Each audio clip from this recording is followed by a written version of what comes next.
ఎండాకాలం వచ్చేసింది. ఆకాశంలో సూర్యుడు కూడా కూలింగ్ గ్లాసెస్ పెట్టుకుని ఇంకా వేడి పెంచాలా అన్నట్టుగా మండిపోతున్నాడు.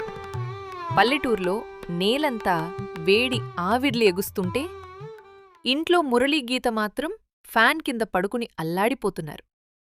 అబ్బా, ఈ ఎండేంట్రా బాబోయ్ అని మురళి చెమటలు తుడుచుకుంటూ అన్నాడు.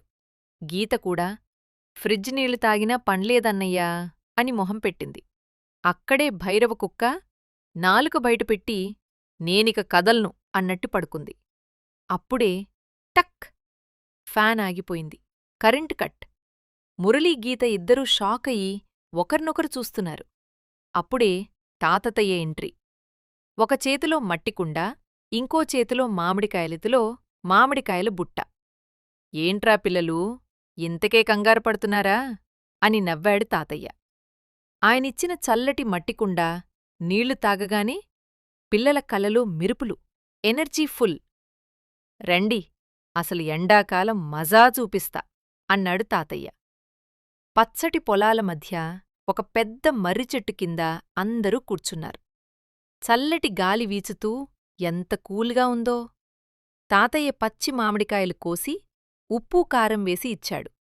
మురళి ఒక ముక్క తిన్నాడు. అబ్బా, ఎంత పుల్లగా ఉందో అని ఒక కన్ను మూసుకున్నాడు. కాని వెంటనే మస్తు మజా అని నవ్వేశాడు. గీత కూడా ఏసీ గాలికంటే ఇది బెటర్ అని చెప్పింది.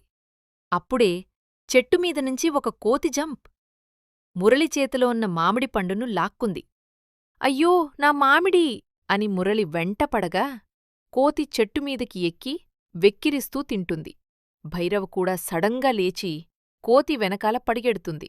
ఇది చూస్తుంటే పక్కా కామెడీ షో.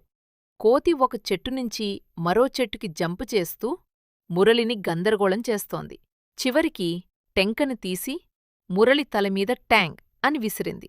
గీత, తాతయ్య నవ్వుతూ పొర్లిపోతున్నారు.